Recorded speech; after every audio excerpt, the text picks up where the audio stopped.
কথাই বলবো, যেই কথাগুলি কারণে নবী করিম সাল্লাল্লাহু আলাইহি ওয়াসাল্লাম একটি মরা জাতিকে জীবিত করে দিয়েছিলেন, একটা মৃত্যু জাতিকে জীবিত করেছিলেন রাসূলুল্লাহ। সুবহানাল্লাহ বলবেন না?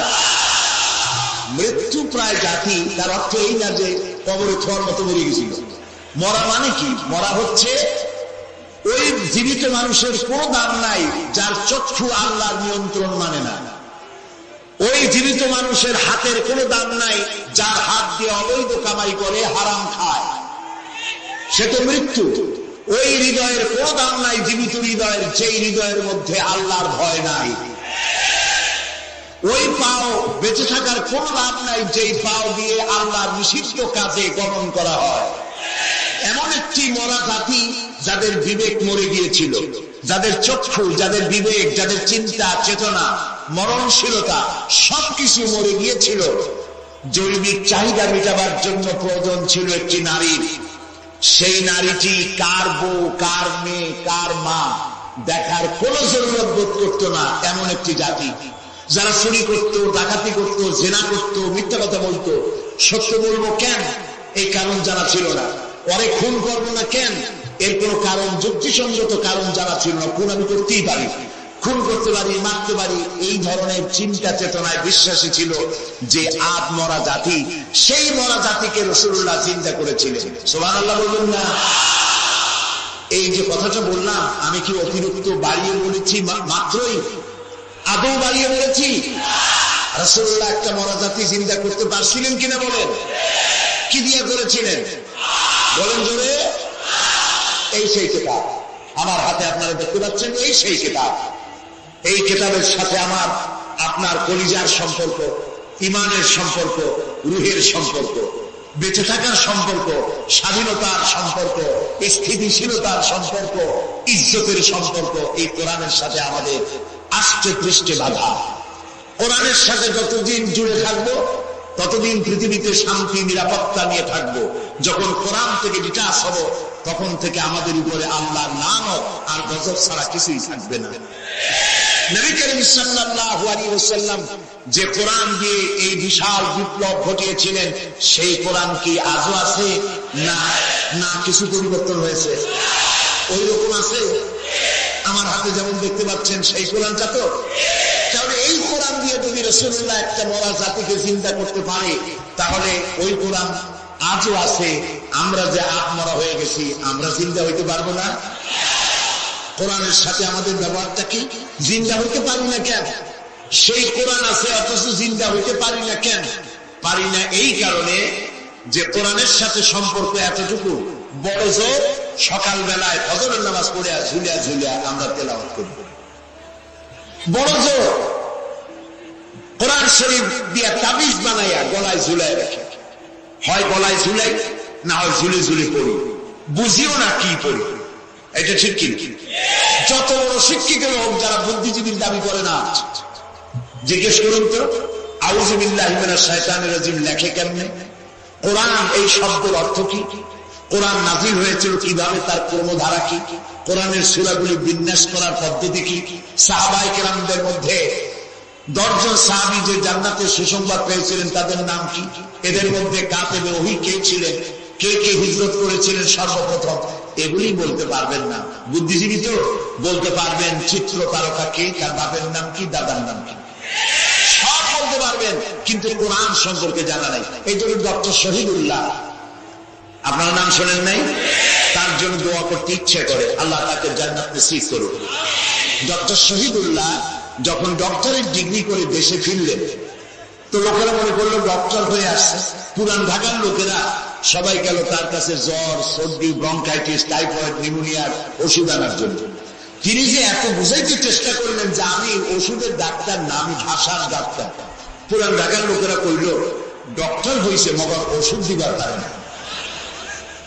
ডক্টর মরহুম শহীদুল্লাহ তিনি বক্তৃতা করতে গিয়ে বলতেন শিক্ষিত লোকদেরকে, উনি তো সাধারণ লোকদের মধ্যে বক্তৃতা করতেন না, শিক্ষিত লোকদের মধ্যে বক্তৃতা করতে গিয়ে বলতেন, তোমরা যতই শিক্ষা গ্রহণ করো, ব্রিফকেস ভর্তি করে যত ডক্টরের ডিগ্রি আনো না কেন, এই কিতাবের জ্ঞান যদি না থাকে তোমরা পণ্ডিত, তবে তোমরা মূর্খ পণ্ডিত। তাহলে তোমরা সত্যিকারের পণ্ডিত হইতে পারবা। সেই কিতাবখানার নাম কি? আল কোরআন। আমি আজ আপনাদের সামনে এই কোরআন থেকে সেই কথাগুলি বলবো ইনশাআল্লাহ। আপনারা দোয়া করেন যেন বলতে পারি। আমি আল্লাহর কাছে নিজেকে সুবদ্ধ করতেছি, সুবহানাকা লা ইলমা লানা ইল্লা মা আল্লামতানা। আল্লাহ তাআলা, আমার তো কোনো জ্ঞান নাই। আমি তো, লোকেরা আমাকে মুফাসসিরে কোরআন বলে, কিন্তু আমি তো জানি আমি কি, আমি কোরআনের একজন ছাত্র মাত্র। এই লাখো জনতাকে তোমার কোরআন থেকে বলা তৌফিক দান করে দিও, বলি আমিন। প্রিয় ভাই সব, শয়তানের ওয়াসওয়াসা থেকে আসুন আগে পানা চেয়ে নিই। সবাই পড়েন আমার সাথে। আউযু বিল্লাহি মিনাশ শাইতানির রাজীম। বিসমিল্লাহির রাহমানির রাহিম। বিতাড়িত মরদুদ শয়তানের ওয়াসওয়াসা থেকে আল্লাহর কাছে পানা চাই, বলেন আমিন। পরম করুণাময় আল্লাহ রাব্বুল আলামিন নামে শুরু করছি। আল্লাহ তাআলা আমাদেরকে সৃষ্টি করে অন্ধকারে ছেড়ে দেন। কি বলেন? অন্ধকারে ছেড়ে দিয়েছেন। কেউ কেউ বলে যে না, আল্লাহ তাআলা কি রাস্তা করেছেন? আল্লাহ তাআলা রাস্তা তৈরি করেছেন, এটা আপনাদের বুঝতে হবে। পাহাড়িয়া এলাকায় আপনি যদি হারায় যান, সেখানে কোনো গভর্নমেন্ট রাস্তা করে নাই, কিন্তু আল্লাহ তাআলা গিরিপথ তৈরি করে রাখছেন। মরুভূমির মধ্যে যদি হারিয়ে যান, সেখানেও আপনি দিক নির্দেশনা পাবেন। সমুদ্রের ভিতরে যদি আপনি হারিয়ে যান, কোন নাবিক যদি হারায়, দিনের বেলায় সে তো কম্পাস দিয়ে চললো, রাতের বেলায় তার চলার জন্য আকাশে আল্লাহ তারকা খচিত করে রেখেছেন, যাতে নাবিকরা হারিয়ে না যায়। যে আল্লাহ রাব্বুল আলামিন পাহাড়িয়া এলাকার ভিতরে মানুষ যেন হারিয়ে না যায়, এজন্য পাহাড়ের ভিতরে গিরিপথ তৈরি করলেন। মরুভূমির ভিতরে চলার জন্য দিকের নির্দেশনা দিলেন। সমুদ্রের ভিতরে নাবিক যাতে না হারায়, আকাশে তারকা আল্লাহ তাআলা খচিত করে রাখলেন।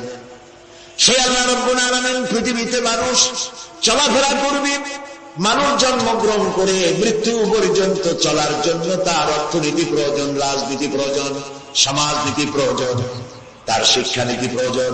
জীবনের এই নীতিমালার বাঁকে বাঁকে মোড়ে মোড়ে সে হারায় যাবে।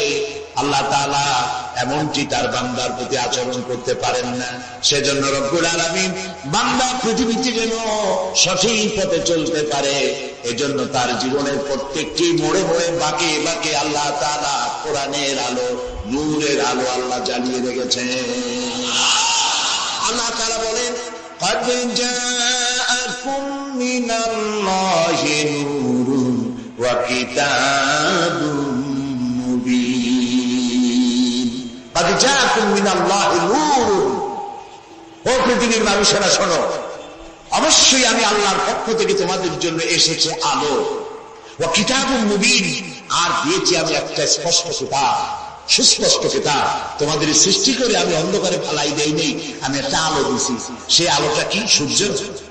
সেটি কি চন্দ্র? না, সেটি চন্দ্র নয়, সেটি সূর্য। সেই আলোটির নাম হলো মুহাম্মাদুর রাসূলুল্লাহ সাল্লাল্লাহু আলাইহি ওয়াসাল্লাম। জীবনের এমন কোন দিক এবং বিভাগ নাই যেখানে আল্লাহ তাআলা মুহাম্মদ সাল্লাল্লাহু আলাইহি ওয়াসাল্লামকে আদর্শ বানান নাই। সুবহানাল্লাহ।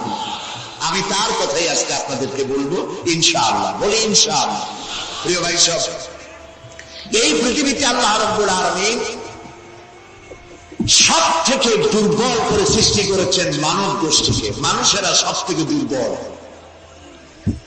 আপনি বলবেন, বলতে পারেন যে কেমনে আমরা দুর্বল হইলাম?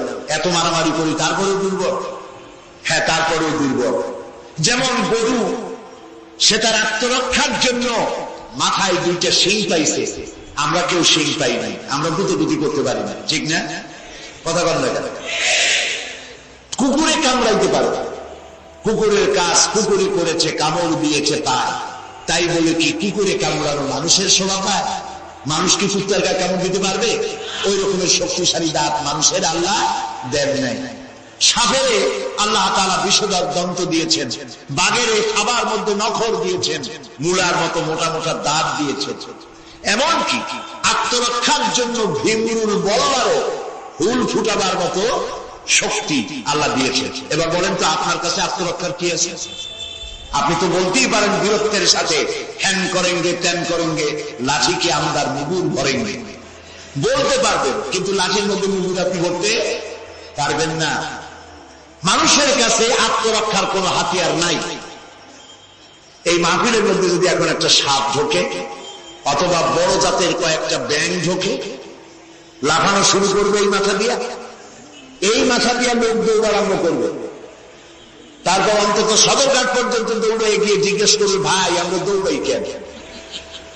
তো সামান্য ব্যাঙের সাথে পারি না, সামান্য সাপের সাথে পারি না, বড়লা ভীমরুলের সাথে পারি না। আত্মরক্ষামূলক হাতিয়ার আমাদের কাছে দেওয়া হয় নাই। এরপরে এমনকি আমরা চোখেও ভালো করে দেখি না, চোখ দিয়েও আমরা দেখতে পাই না। আপনারা বলবেন তাহলে আমরা কি ভেলকি দেখি? না, ভেলকি দেখেন। আমাদেরকে দেখতে হলে আমরা আলোর সাহায্য দেখি, আলো না হলে আমরা দেখতেও পারি। অমাবস্যার রাতে মানুষ নিজের শরীরও নিজে দেখতে পারে না। এই যে অবস্থা, এই যে দুর্বলতা, এই দুর্বল মানুষকেই পৃথিবীর সকল সবল প্রাণীর চাইতে আল্লাহ তাআলা শ্রেষ্ঠ করেছেন। শ্রেষ্ঠ কে বলেন? কে? কিসের দিক থেকে শ্রেষ্ঠ? জ্ঞান। জ্ঞান দিয়ে আল্লাহ মানুষকে শ্রেষ্ঠ করেছেন। সুতরাং জ্ঞান দিয়ে আপনি সব চিনবেন, আর আলোর পথ চিনবেন না, তা তো হতে পারে না। এই জন্য আপনি সব যেমন চেনেন, আলোর দিশাও আপনাকে পাইতে হবে। আপনার নেতা Karl Marx, Lenin, Mao Tse tung, Hegel, Darwin, Copernicus, Kepler, এরা আপনার নেতা হতে পারে না। আপনার আমার নেতা হবেন মুহাম্মদুর রাসূলুল্লাহ সাল্লাল্লাহু আলাইহি ওয়াসাল্লাম। আচ্ছা, ওনারা নেতা হবেন না কেন? সেটাও একটু ব্যাখ্যার দাবি রাখে। ওনারাও কিন্তু কষ্ট করেছেন। মার্কস, হেগেল, মাও সেতুং, এরা কষ্ট করেছেন, জেল কেটেছেন, বই লিখেছেন, মানবতার কল্যাণে এগুলি করেছেন। কিন্তু তাদের কথার কোন মিল ছিল না। এক একজন এক এক ধরনের কথা বলেছেন, এবং তাদের কথা দিয়ে পৃথিবীর মানুষের জন্য কোন স্থায়ী শান্তি প্রতিষ্ঠিত হয় নাই পৃথিবীর এক ইঞ্চি জমিনের ওপারেও। এটা ঠিক কি? নবীদের কথায় আমাদের চলতে হবে, কারণ নবীদের কথার মধ্যে কোনো গরমিল হয় নাই। আদম আলাইহিস সালাম বলেছেন আল্লাহ এক, নূহ আলাইহিস সালাম বলেছেন বেশি হইতে পারে, নাউযুবিল্লাহ। ইব্রাহিম আলাইহিস সালাম বলেছেন আখিরাত আছে, আরেকজন নবী বলেছেন নাও থাকতে পারে। একজন নবী বলেছেন কবর আযাব হবে, আরেকজন বলেন এটা একটা আমার চিন্তায় না থাকতেও পারে। এইরকম নবীদের কথার মধ্যে কোনো ব্যস্তম হয়েছে? বলেন হয়েছে? কেন হয় নাই? কারণ দার্শনিক, রাজনীতিবিদ, ওনাদের যে শ্রেণী, ওর থেকে নবীদের শ্রেণী সম্পূর্ণ স্বতন্ত্র, এবং দুই শ্রেণীর মাঝে গালফ অফ ডিভাইস। দার্শনিক এবং রাজনীতিবিদরা তারা কথা বলেন নিজস্ব মন মস্তিষ্ক প্রসূত জ্ঞান দিয়ে, আর নবীরা কথা বলেন আল্লাহর জ্ঞান দিয়ে। এই জন্য পৃথিবীতে যত নবী এসেছেন সমস্ত নবীদের স্লোগান ছিল একটা। কয়টা ছিল? আদম আলাইহিস সালাম থেকে নিয়ে শুরু করে মুহাম্মাদুর রাসূলুল্লাহ সাল্লাল্লাহু আলাইহি ওয়াসাল্লাম পর্যন্ত যত নবী আল্লাহ পৃথিবীতে পাঠিয়েছেন সমস্ত নবীদের স্লোগান একটাই ছিল, লা ইলাহা ইল্লাল্লাহু মুহাম্মাদুর রাসূলুল্লাহ। মুহাম্মদুর রাসূলুল্লাহ নবী করিম সাল্লাল্লাহু আলাইহি ওয়াসাল্লামের সময় এসেছে, আর বাকি সমস্ত নবীর সময় স্লোগান একটাই ছিল, লা ইলাহা ইল্লাল্লাহ। কোনো ব্যস্তম নাই, সব নবীরা এক কথা বলেছেন। কারণ নবীরা যে কথা বলেছেন সমস্ত কথা আসছে একটা অফিস থেকে। কয়টা অফিস? এবার বলেন তো অফিসটার নাম কি? কার অফিস? আল্লাহর অফিস। এবং একজন মেসেঞ্জার সমস্ত নবীদের কাছে আল্লাহর মেসেজ বহন করে নিয়ে এসেছেন, সেই আল্লাহ কর্তৃক নিয়োগ প্রাপ্ত অথেন্টিক জেনুইন যিনি রাসূল ছিলেন, বার্তাবাহক ছিলেন, স্পেশাল মেসেঞ্জার ছিলেন, তার নাম কি? সুবহানাল্লাহ। পৃথিবীর সবচেয়ে বেশি মর্যাদা এবং সবথেকে বেশি সুন্দর করে আল্লাহ তাআলা তাকে এই পৃথিবীতে পাঠিয়েছেন। তিনি যখন পৃথিবীতে আসলেন, পৃথিবীটা কি ছিল? চুরি, ডাকাতি, জেনা, ব্যভিচার, হত্যা, ধর্ষণে ভরপুর মরা জাতি। ওই যে বলেছিলাম মরা জাতি। এই মরা জাতিটারে কেমনে জিন্দা বানানো যায়, রাসূলুল্লাহ সেই চেষ্টা করলেন। 40 বছর বয়স হলো, হেরা পাহাড় থেকে নেমে এলেন। কবি বলছেন, উতর কর গারে হেরা সে সোয়ে কওম আয়া, উতর কর গারে হেরা সে সোয়ে কওম আয়া, और एक नुस्खे किमिया साथ लाया। হেরা পাহাড় থেকে নবীজি নেমে এলেন, সাথে আনলেন পরশ পাথর। নাম কি? হেরা পাহাড় থেকে নেমে আসলেন, হাতে আনলেন পরশ পাথর। এই পরশ পাথরের ছোঁয়া যখন লাগলো, ওমরের মতো পাথর সোনার টুকরা হয়ে গেল। সুবহানাল্লাহ। যারা ছিল নারী জাতির ইজ্জত, সতীত্ব, সম্ভ্রমের জোর, তারা হয়ে গেল নারী জাতির পাহারাদা। সুবহানাল্লাহ বলুন। কোরআন মরা জাতিকে চিন্তা করছে। আহারে কপাল, সেই কোরআন শরীফ দিয়ে তাবিজ লিখি আমরা। আহারে কপাল। বাংলাদেশে ইমদাদিয়া লাইব্রেরি, উসমানিয়া লাইব্রেরি, কতগুলি লাইব্রেরি হয়েছে চকবাজার এলাকায়। আমি তাদেরকে অনুরোধ করব, আপনারা এই আকামটা কখনো করবেন না। ভালো কাজটা করতেছেন, বইপত্র সাথে, কিন্তু কোরআন শরীফের মধ্যে আপনারা তাবিজ ঢুকাইছেন। তাদের লেখা, তাদের ছাপানো কোরআন শরীফের মধ্যে দেখা যায় সূরা ইউসুফের নকশা, সূরা মরিয়মের নকশা, সূরা মায়েদার নকশা, ইয়াসিনের নকশা, এবং লেখা আছে এই নকশা ব্যবহার করলে মাথা ভালো হবে, ওই নকশা ব্যবহার করলে বিয়ে হবে তাড়াতাড়ি, এই নকশা ব্যবহার করলে তাড়াতাড়ি বাচ্চা হবে। কোথায় পেয়েছে? কোরআন শরীফ তাবিজের জন্য নাজিল হয় নয়, বিশ্বাস করুন মুসলমান। সুতরাং নকশা আঁকায়া কোরআন শরীফে ছাপানো আল্লাহর কালামের সাথে বেয়াদবি। যারা এই কাজটি করছেন, আমি তাদেরকে অনুরোধ করি, আল্লাহর রাস্তায় এই কাজ বন্ধ করে দিন, আর তওবা করুন। কোথায় পেলে? সূরার কতগুলি নকশা বানাইছেন, 577, 1372, 1940। এদিকে কেমনে হইল সূরা ফাতিহা? বিসমিল্লাহরে বানাইছে 786। এটা তো আপনারা সকলেই জানেন, ঠিক না? বিসমিল্লাহ উর্দু লেখে গেলে 786 কপালে আছে।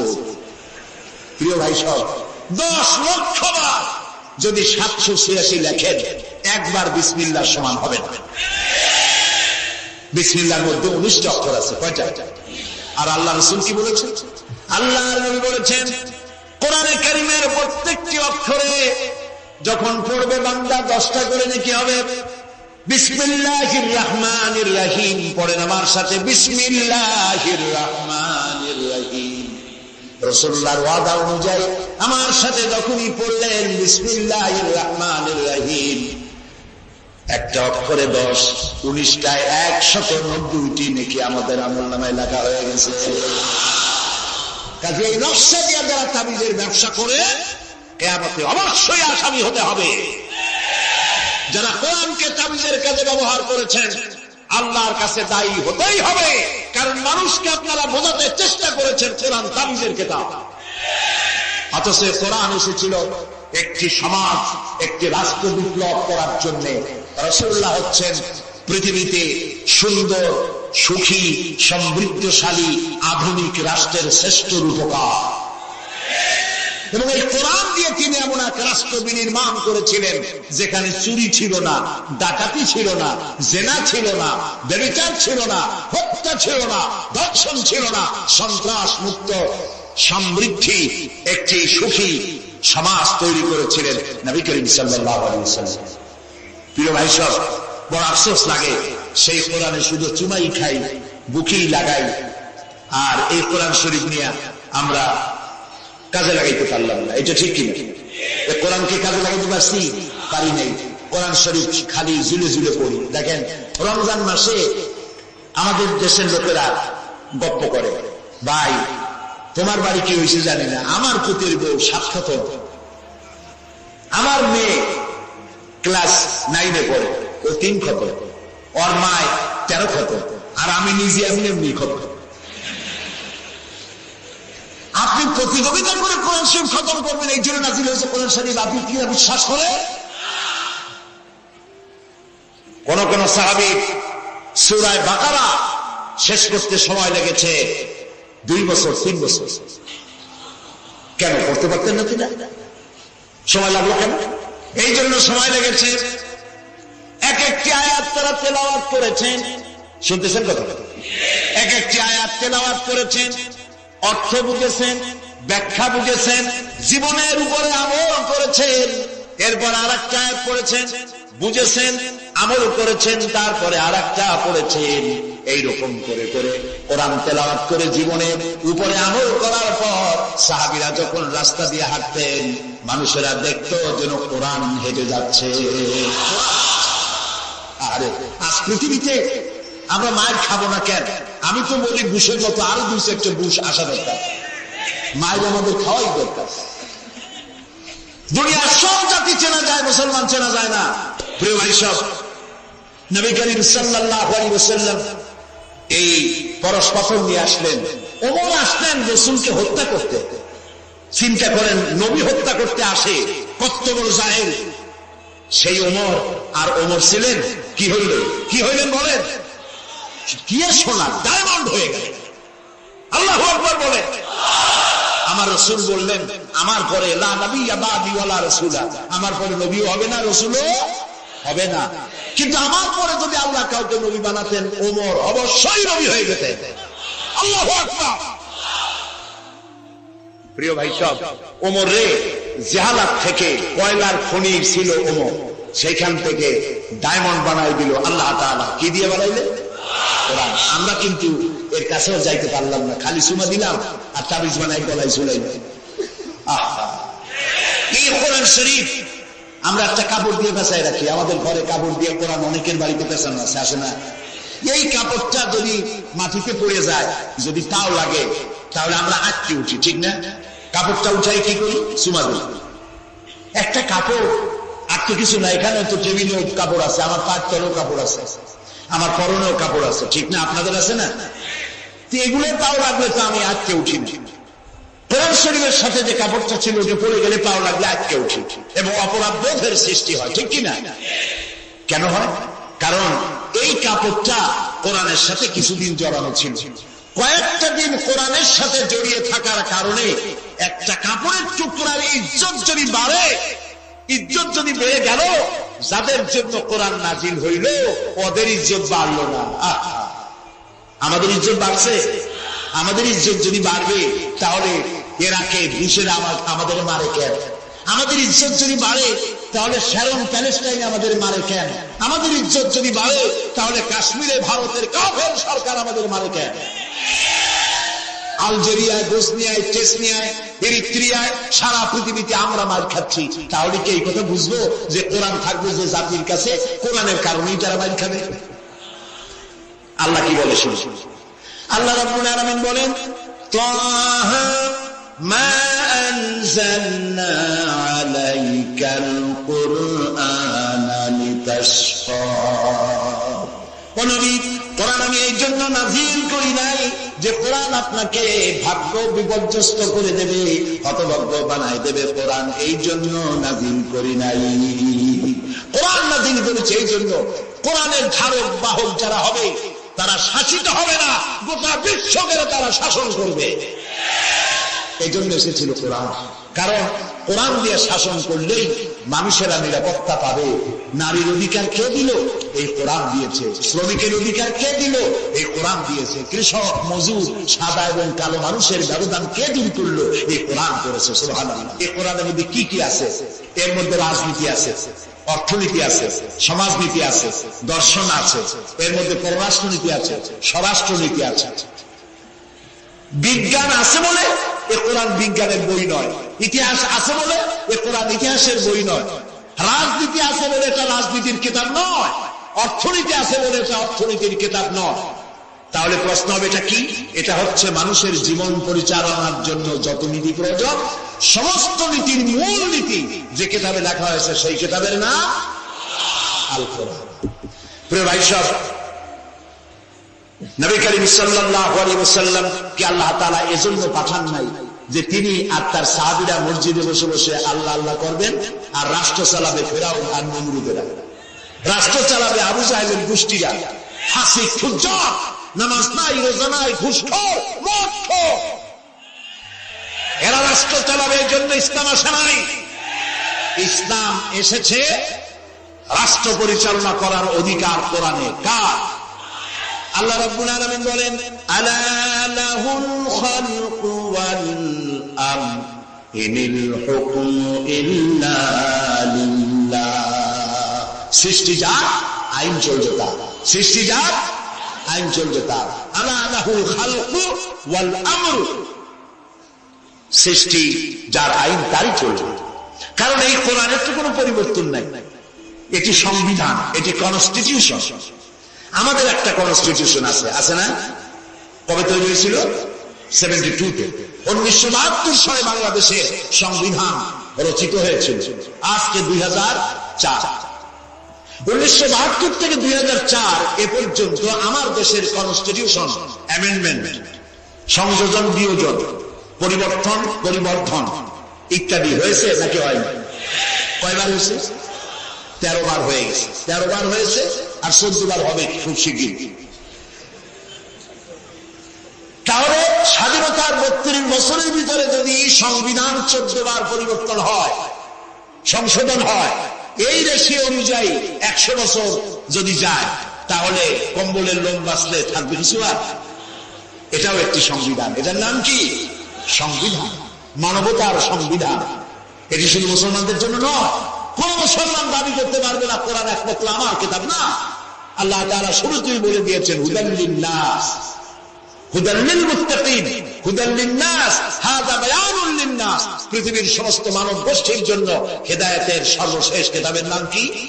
কোরআন শরীফ। প্রিয় ভাই সব, 1400 বছর বা 1500 বছর হয়ে গেছে কোরআনের বয়স। পরিবর্তন হয়েছে কয়বার? কয়বার হয়েছে? কিয়ামতের আগ পর্যন্ত আর কয়বার হবে?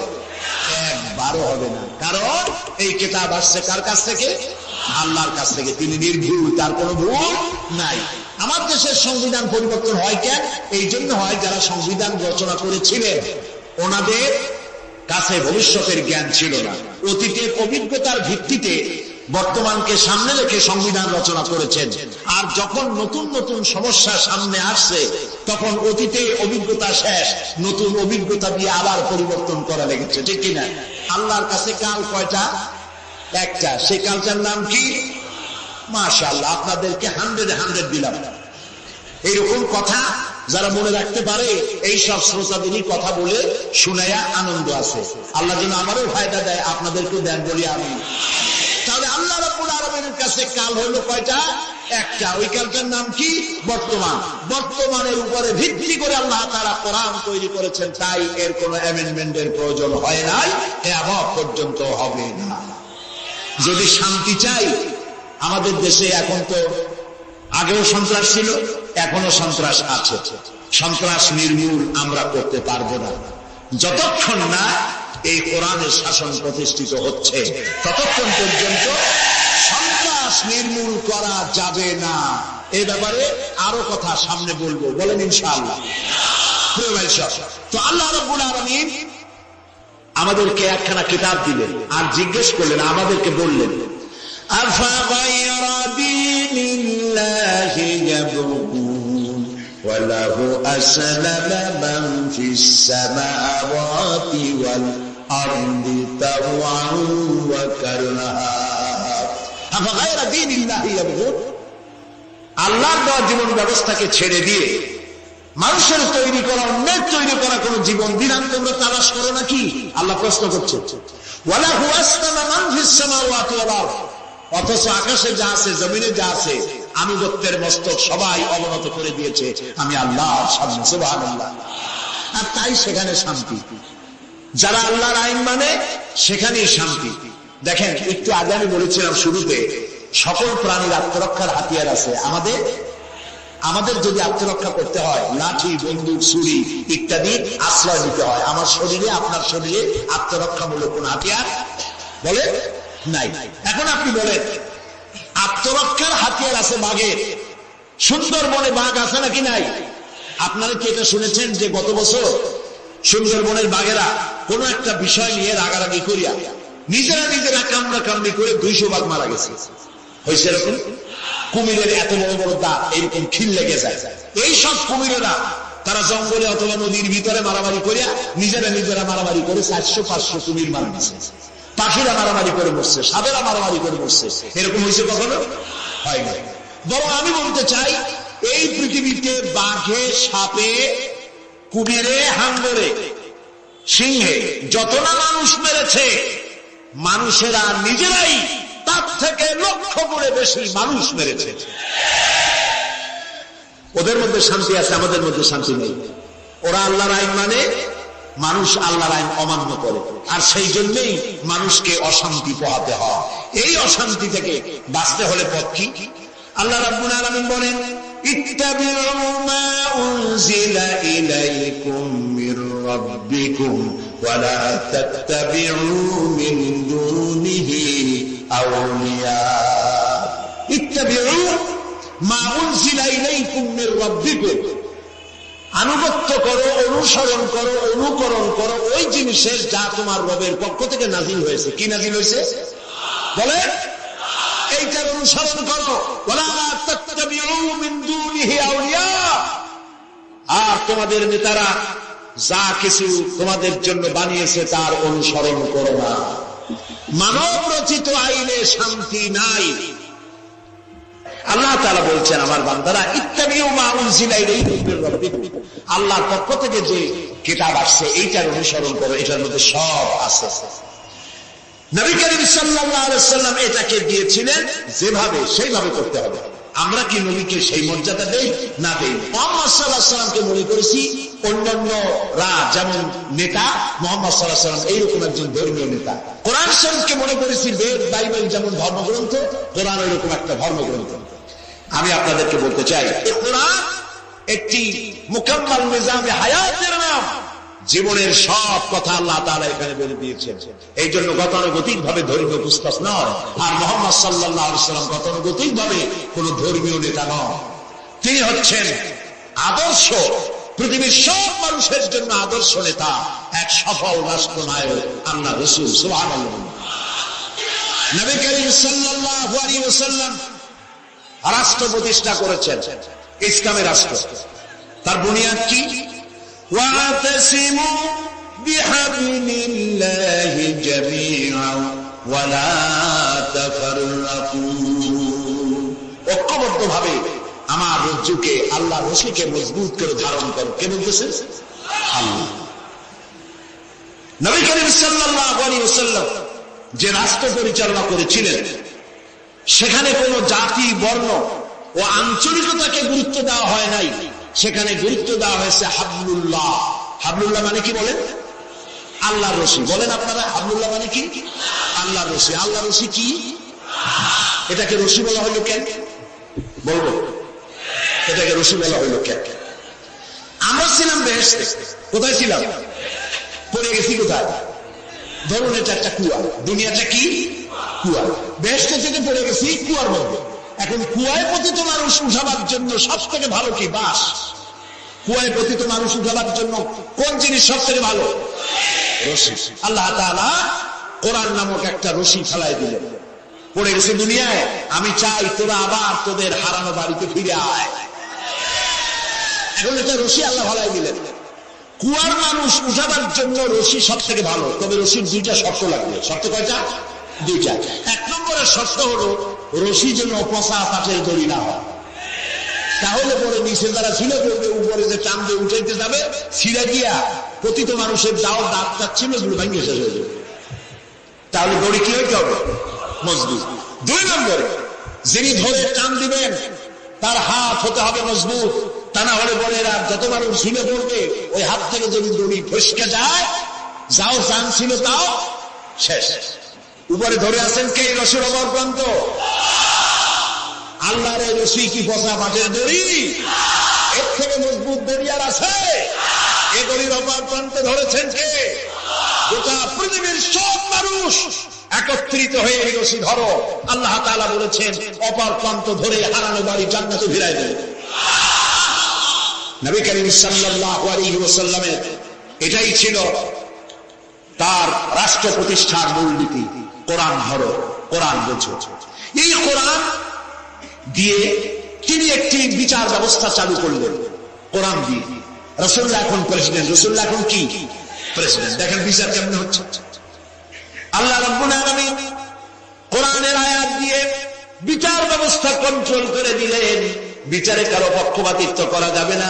ওয়াইযা হাকামতুম বাইনান নাসি আন তাহকুমু বিল আদল, আল্লাহ তাআলা বলেন তোমরা যখন লোকদের মাঝে বিচার করবে, সুষ্ঠু বিচার করবে, ভালো ফয়সালা করবে, সুবিচার করবে, আর বিজাতীয়দের ব্যাপারে, অমুসলিমদের ব্যাপারে বিচার করতে গিয়ে তাদের উপরে জুলুম করবে না। ওয়ালা ইয়াজরিমান্নাকুম শানাআনু কওমিন আলা আন তা'দিলু, বিচার করতে গিয়ে হিন্দু, খ্রিস্টান, বৌদ্ধ, মুসলমান না, এই চিন্তা করে অমুসলিমদের উপরে বিচার করবে না। বিচার করতে হবে, সে বিচার যদি মুসলমানদের গায়ে লাগে তাও লাগুক, বিচার হতে হবে সুবিচার। প্রিয় ভাই সব, এই বিচারের ভিতরে জেনাকারের শাস্তি আছে। জেনাকারের শাস্তি কি হবে? চোরের শাস্তি কি হবে? আল্লাহ তাআলা বলে দিলেন আস-সারিকু ওয়াস-সারিকাতু ফাকতাউ আইদিয়াহুমা, চোর পুরুষ হোক আর নারী হোক, উভয়ের হাত কেটে দাও। এই আইনটা কার? বলে আল্লাহ তাআলার আইন। এই আইনকে কিছু কিছু লোক বলে এটা নাকি বর্বর আইন, বলেন নাউজুবিল্লাহ। আল্লাহর আইনকে যদি কেউ বর্বর আইন বলে তার ঈমান থাকে? আর ঈমান তো নাই, থাকবে কি? আল্লাহ বলছেন হাত কেটে দাও। এখন যারা এটার বিরুদ্ধে তারা বলে কি জানেন? ওদের তো বলা হয় বুদ্ধিজীবী। কি জীবী? বুদ্ধিজীবী। আর বুদ্ধির ছেলায় যত বুদ্ধিজীবী আছে বাংলাদেশে দেখবেন মাথায় কারো চুল নাই। বুদ্ধির জ্বালায় চুল টুল সব শেষ। চতুর্দিকে কিছু আছে স্টেডিয়ামের মতো, চতুর্দিকে দর্শক মাঝখানে খালি। এরা বলে কি? এরা বলে চোরের হাত কাটা আইন বর্বর আইন। হাত কাটলে ও তো গরিব মানুষ, চুরি করছে, হাতটা কাটলে ওর ছেলে মেয়ে না খাই মরবে, সবাই হবে ভিক্ষুক। এটা আইন হলো? ওই বেটারা জানে না চোরের হাত কাটা আইন রাসূলুল্লাহর মক্কি জিন্দেগিতে নাজিল হয় নাই। এই আইন নাজিল হয়েছে রাসূলুল্লাহ যখন মদিনায় প্রেসিডেন্ট। খাওয়া, পড়া, শিক্ষা, চিকিৎসা, বাসস্থানের গ্যারান্টি দেওয়া হয়ে গেছে। কারো খাবারের অভাব নাই, পড়ার অভাব নাই। এই সময় আয়াত নাজিল হইল। এখন তো যদি চুরি করে তাহলে বোঝা যাবে এটা তার পেশা অথবা নেশা। পেটের জ্বালায় তো চুরি করে না। কাজে এখন যদি কেউ চুরি করে হাত কেটে দাও। হযরত ওমর রাদিয়াল্লাহু তাআলা আনহু বলেছেন তার জামানায় একবার দুর্ভিক্ষ হয়েছিল মদিনায়। তিনি বলেছিলেন এখন যদি কোন চোর ধরা পড়ে এই অবস্থায় যে পেটের জ্বালায় চুরি করছে, এটা যদি প্রমাণিত হয় তাহলে হাত কাটা আইন চালু করবা না। তার মানে ইসলাম আগে দেয় পেটে, তারপরে দেয় পিঠে।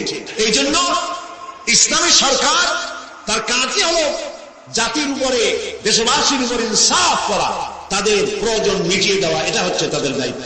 সেই দায়িত্ব করে ইসলাম। এবার দেখেন নরহত্যার শাস্তি। এই যে সমানে খুন হইতেছে বিভিন্ন জায়গায়, শাস্তি হয় না, সেই জন্য খুন বাড়তে থাকে। বিচারের কিছু মাইল পেস আছে, সেই মাইল পেসে চোরগুলা, ডাকাতগুলা, সন্ত্রাসীগুলা পার পাইয়ে যায়। পুলিশেরা জীবন প্রাণান্ত করে এক একটা আসামি ধরে, প্রাণান্ত করে আসামি ধরে, তারপরে হাইকোর্ট থেকে জামিন পেয়ে যায়। যারে ধরলো জামিন পেয়ে গেল। এখন তো সে পুলিশের নাকের জগায় আঙ্গুল দিয়ে দেখা যায়, পাল্লা নামার এইতে, ঠিক না? ইসলামের বিধান ভিন্ন। হত্যা করেছে, ইয়া আইয়ুহাল্লাযীনা আমানু কুতিবা আলাইকুমুল কিসাসু ফিল কাতলা, তোমাদের প্রতি নরহত্যার শাস্তি স্বরূপ কিসাস নির্দিষ্ট করা হয়েছে। অর্থাৎ হত্যার বদলে হত্যা। যে হত্যা করেছে প্রমাণিত হয়েছে, ওরে নিয়ে আসো পল্টনের মাঠে, রেডিওর সমস্ত চ্যানেলগুলিকে দাওয়াত দাও, পত্রিকার সাংবাদিকদের দাওয়াত দাও, লোকেরা দেখুক, সকলের সামনে ওকে হত্যা করা হোক। জিনার শাস্তি আয-যানি ওয়াজ-যানিয়াতু, আয-যানিয়াতু ওয়াজ-যানি ফাজলিদু কুল্লা ওয়াহিদিন মিনহুমা মিআতা জালদা। জিনাকার পুরুষ, জিনাকারিনী মহিলা 100 দৌড়া মারো, যদি অবিবাহিতা হয়। আর বিবাহিতা হলে প্রাণদণ্ড দাও। একজন ধর্ষক যে নারী ধর্ষণ করেছে, ধর্ষণ হচ্ছে না, বিচার নাই। ওই আমলে গত 5 বছরে জাহাঙ্গীরনগর বিশ্ববিদ্যালয় এক কুলাঙ্গার 100 বার জেনা করেছে, 100 বার। তারপরে ককটেল পার্টি করেছে। যখন পত্র পত্রিকায় সমালোচনার ঝড় উঠলো, তখন সেই সময়ের নেতৃবৃন্দরা এর একটা বিচার করছিল। সেই বিচার হলো ওই কুলাঙ্গার তাদেরই সোনার ছেলে, তারে ডাইকা মাথায় হাত বুলাইলো, এই দুষ্ট ছেলে, এরকম করতে নাই। এই হলো বিচার। ইসলামের বিচারটা কি? ইসলামের বিচার হয়েছে ধর্ষক, প্রমাণিত হয়েছে নিয়ে সময় দামে চতুর্দিকে লোকেরা পাথর নিয়ে দাঁড়াও, পাথর মেরে ওর গায়ের গোস্ত, হাড্ডি, চর্বি, চামড়া, রক্ত বাতাসের সাথে উড়ায় দাও। এই দৃশ্য যারা দেখবে উপস্থিত থেকে, রেডিও এবং টেলিভিশনের মাধ্যমে যারা দেখবে, চিন্তা করেন এরপরে যদি ধর্ষণ এই নামটা যদি মাথায় আসে, 15 জগ পানি খাওয়া লাগবে ধর্ষণ। ঠিক কিনা বলে? এই বিচারটা কার? চিল্লায় বলে। নবী করিম সাল্লাল্লাহু আলাইহি ওয়াসাল্লাম পৃথিবীর সফল শ্রেষ্ঠ রাষ্ট্রনায়ক, কোরআনের এই বিচার পদ্ধতি দিয়ে একটি সুন্দর সমাজ বিনির্মাণ করেছিলেন, যেখানে চুরি নাই, ডাকাতি নাই, জেনা নাই, হত্যা নাই, ধর্ষণ নাই, সব বন্ধ। প্রিয় ভাই সব, আল্লাহর কথা, রাসূলের কথা, ইতিহাসের কথা বলছি। আলহামদুলিল্লাহ বলেন। নবী করিম সাল্লাল্লাহু আলাইহি ওয়াসাল্লাম ইন্তেকাল করলেন। এরপরে ক্ষমতা এলেন হযরত আবু বকর, প্রধান বিচারপতি হলেন হযরত ওমর। ইতিহাস লিখছে ফামাকাতা আমান কামিলান ফালাম ইয়াখতাসিম ইলাইহি ইসনান। 1 বছর পার হয়ে গেল, হযরত ওমরের বিচারালয়ে একটা লোকও বিচার চাইতে আসে নাই। আছে পৃথিবীতে কোন ইতিহাস এরকম যে 1 বছরে কোর্টে মামলা হয় না? বলেন আপনারা, আছে? হযরত ওমর রাদিয়াল্লাহু তাআলা আনহু হযরত আবু বকরের কাছে গিয়ে বললেন, মা হাজাতা বি ইনদা কওমিল মুমিনিনা ইয়া খলিফাত রাসূলিল্লাহ। হে আল্লাহর রাসূলের খলিফা, এই দেশে একটা বিচারকের দরকার কি? তিনি জিজ্ঞেস করলেন, লিমাযা? কই যে আমি তো 1 বছর থাকলাম, খালি বসে বসে কাঠ খড়ি গুনলাম, কেউ বিচার চাইতে আসলো না। হযরত আবু বকর জিজ্ঞেস করলেন, তোমার কাছে যে কেউ বিচার চাইতে আসলো না, তার কারণ কি? তিনি বললেন, দীনুহুমুন নাসিহা। এই জাতি দিন হচ্ছে নসিহা করা, পরস্পরের কল্যাণ কামনা করা। ওয়া মানহাজুহুমুল কোরআন, আর তাদের সংবিধান হচ্ছে কোরআন। ওয়া আমালুহুম আল আমরু বিল মারুফ ওয়ান নাহয়ু আনিল মুনকার, আর এই জাতির আমল হলো ভালো কাজের আদেশ করা, অন্যায় কাজ থেকে মানুষকে বিরত রাখা। কুল্লু ওয়াহিদিন মিনহুম ইয়ারিফু হাদ্দাহু ফায়াকিফু ইনদা, আর এর প্রত্যেকটি ব্যক্তি তার সীমারেখা চেনে, আল্লাহর হক সীমারেখা চেনে, এবং সেই সীমারেখার কাছেই সে দাঁড়িয়ে যায়। সুতরাং এই যখন এই জাতির অবস্থা, হাফিমা হুম ইয়াকতাসিমুনা ইলাইয়া ইয়া খলিফাত রাসূলিল্লাহ সাল্লাল্লাহু আলাইহি ওয়াসাল্লাম, এই যখন জাতির অবস্থা, সেই জাতি মামলা করতে আসবে কে? সুবহানাল্লাহ। মামলা নাই, মোকদ্দমা নাই, এমন একটি সমাজ নবী করিম সাল্লাল্লাহু আলাইহি ওয়াসাল্লাম তৈরি করেছেন। এবং এই সমাজে মানুষকে উপার্জনের জন্য তাগিদ দেওয়া হতো, চুপ করে বসে থাকতে পারবা না, কাজ করে খাও। কি করে খাও? বলেন, কি করে খাও? কাজ করে খাও। হাত যে এইভাবে করে নেয়, এই হাতের কোনো দাম নাই, এভাবে করে যিনি দেয় সেই হাতের দাম বেশি। সুবহানাল্লাহ। আল্লাহ রাব্বুল আলামিন বলেন, ফাইদা কুদিয়াতিস সালাতু ফান্তাশিরু ফিল আরদি ওয়াবতাগু মিন ফাদলিল্লাহ। নামাজ যখন পড়া হয়ে গেল, ছড়িয়ে পড়ো আমার ময়দানে, ক্ষেত খামারে, অফিসে, আদালতে, রুজি কামাই করো, বসে থেকো না। রাসূলুল্লাহ বলেছেন, ইদা সাল্লাইতুল ফাজরা ফালা তানুমু আনতাল বিআরযাকুম। ফজরের নামাজ যখন পড়া হয়, বসে থেকো না, ফালা তানুমু, ঘুমায়ো না, আনতাল বিআরযাকুম, রুজি কামাবার জন্য মাঠে ময়দানে নেমে যাও। হযরত ওমর রাদিয়াল্লাহু তাআলা আনহু মসজিদে নববীতে ফজরের নামাজ পড়ে দেখলেন এক গ্রুপ লোক সেখানে বসা। জোহরের সময় দেখলেন সেই লোকগুলি বসা, আসরও দেখলেন, মাগরিবেও দেখলেন, এশাও দেখলেন। প্রশ্ন করলেন, তোমরা যে এখানে বসা, তোমরা কারা? গতকাল ফজর থেকে আজকে এশা পর্যন্ত দেখতেছি, তোমরা কারা? তারা বললো যে আমরা এখানে আল্লাহর জিকির আজকার করি, দূর থেকে আসছি। খাও কি? যে কিছু লোকেরা আমাদেরকে রান্না বান্না করে খাওয়ায়, আমরা আল্লাহর জিকির করি তো এই জন্য রান্না বান্না করে আমাদের খাওয়ায় যায়। হযরত ওমর বলছেন, তোমাদের মতো অলস গুলোরে যে খাওয়ায়, তোমাদের থেকে ওই লোকগুলির মর্যাদা আল্লাহর কাছে অনেক বেশি। তবে মনে রাখো, আগামীকাল ফজরের পরে যদি এই জায়গায় তোমাদেরকে বসে থাকতে দেখি, ব্যাট মেরে মসজিদের অবধি থেকে বের করব। কাজ করো। ইসলাম কাজের প্রতি উৎসাহিত করেছে এবং ধনাঢ্য লোককে দায়িত্ব দিয়েছে, অফি আমওয়ালিহিম হাক্কুল লিসাইল ওয়াল মাহরুম। ধনীদের উচিত গরিবদের অধিকার আদায় করে দেওয়া, কাই লা ইয়াকুনা দুলাতান বাইনাল আগনিয়াই মিনকুম, যাতে করে তোমাদের সম্পদগুলি গুটিগত লোকের ভিতরে যেন পঞ্জীবিত হয়ে না থাকে। নবী করিম সাল্লাল্লাহু আলাইহি সাল্লাম তার রাষ্ট্র ব্যবস্থার মধ্যে একটি ব্যাংক তৈরি করেছিলেন। ব্যাংকের নাম ছিল বাইতুল মাল। বরুণ ব্যাংকের নাম কি ছিল? বাইতুল মাল। এই বাইতুল মাল ইনগ্রাল সেশন, ওপেনিং সেশন, এই বাইতুল মাল ব্যাংকের রাসূলুল্লাহ উদ্বোধন করলেন। উদ্বোধন করার সময় তিনি বললেন, মান তারাকা দায়নান আও দিয়ান ফালাইয়া, আমার রাষ্ট্রের ভেতরে কোন মানুষ যদি ঋণগ্রস্ত হয়ে মারা যায় আর তার ঋণ পরিশোধের কোন সুযোগ যদি না থাকে তার ছেলে মেয়ের কাছে, তার বউয়ের কাছে, তাহলে তার অসহায় সমস্ত ইতিম বাচ্চা পরিবারের লোকগুলি আর ঋণ পরিশোধের দায়িত্ব আমি মুহাম্মদ সাল্লাল্লাহু আলাইহি সাল্লাম আমার কাঁধে উঠাইয়া নিলাম। এটি ছিল সোশ্যাল ওয়েলফেয়ার স্টেট, একটি কল্যাণ রাষ্ট্র। এই পৃথিবীতে কল্যাণ রাষ্ট্রের কনসেপশন সর্বপ্রথম যিনি দিয়েছেন আধুনিক রাষ্ট্র প্রতিষ্ঠার উপকার বিশ্বনবী মুহাম্মদ রাসূলুল্লাহ সাল্লাল্লাহু আলাইহি ওয়াসাল্লাম। তাই রাষ্ট্র ছিল সুখী, সমৃদ্ধ, চুরি নাই, ডাকাতি নাই, মাস্তানি নাই, চাঁদাবাজি নাই।